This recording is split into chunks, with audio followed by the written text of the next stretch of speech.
If you're planning a trip to Montenegro, this video will save you time, money, and stress. I'll tell you how to get here, where to stay, what to see, and how to avoid getting scammed. Let's go. Every summer, hundreds of thousands of tourists come to Montenegro. Many, especially Europeans, recommend coming by car through Croatia or other parts of Europe. But in July and August, border crossings can be a nightmare. Heat, long lines, and 3-4 hour waits are common.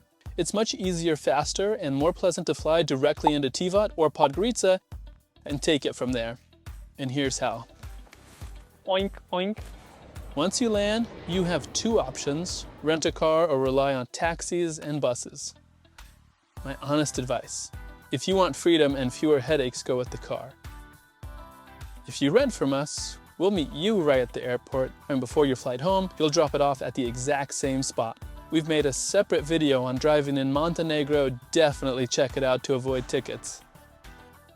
Just know, roads are narrow, there are lots of blind curves, and locals drive more by habit than by rules. Stick to the speed limits and keep your distance.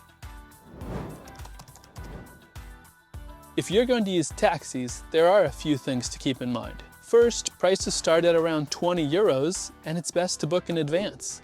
Here are a few numbers of trusted taxi drivers in Tivat and Podgorica who offer fair prices. You can contact them via Viber or WhatsApp.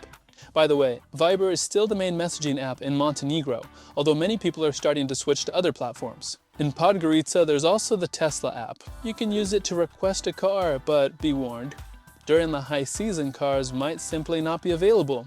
Sometimes you'll end up waiting a long time or paying way more than usual. From Podgorica Airport, you can take a bus or train into the city. You can get there for about 2-3 euros. Tivat is trickier.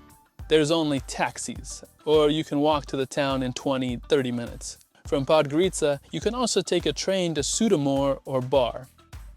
Getting between other cities in Montenegro is easy with intercity buses. You can check ticket prices and schedules on this website. You don't need to buy tickets too far in advance. Just show up at the station about 15 minutes before departure and get a ticket at the counter. There's usually a 1 euro service fee at the station. As soon as you arrive, you can get a local SIM card from a small kiosk at the airport. It costs 15 euros and gives you 500 gigabyte of data, more than enough for your whole trip. Now. In touristy towns, cards are accepted almost everywhere: cafes, supermarkets, pharmacies. But in older towns, in the north, or at local markets, you'll need cash. It's best to withdraw some money at the airport or the nearest ATM. ATMs are everywhere, though some charge high fees. Banks usually offer better exchange rates, but you'll need to wait in line and bring your passport. Also, if you book accommodation without prepayment, make sure to have cash on hand. Not all apartment owners accept cards.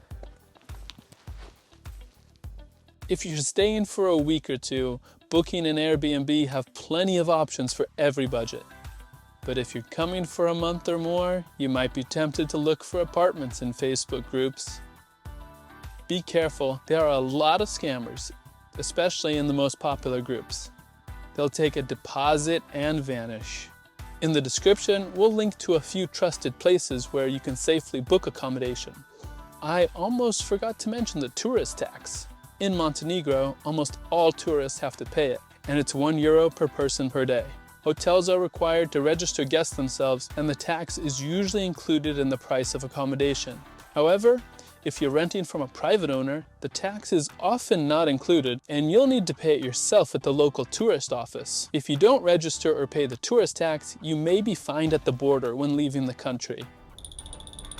Now, let's talk about timing. The best months to visit are from April to June and from September to October. The weather is warm, you can swim, everything is in bloom, fewer tourists, cheaper stays, and empty roads, a perfect option for those who want a peaceful vacation without crowds or stress.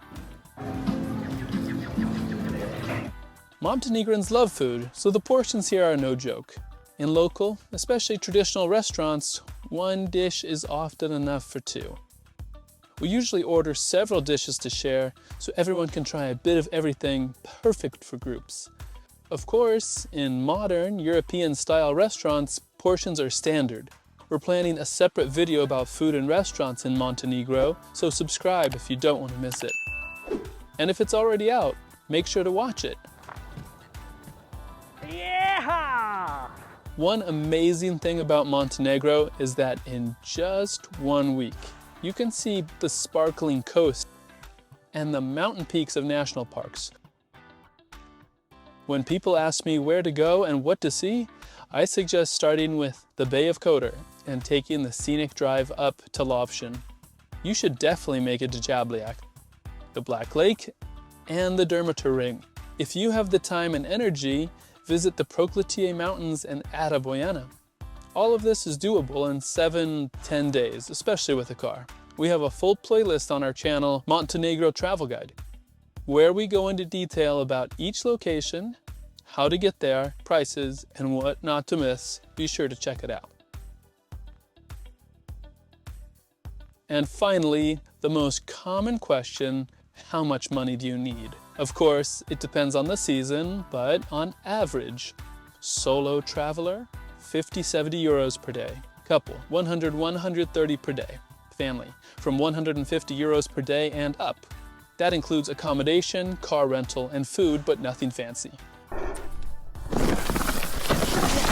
We've also made a separate video on what tourists shouldn't do in Montenegro and shared some useful phrases to remember before your trip. In popular tourist towns, many Montenegrins speak English, but to avoid any language issues, install Google Translate in advance or use ChatGPT.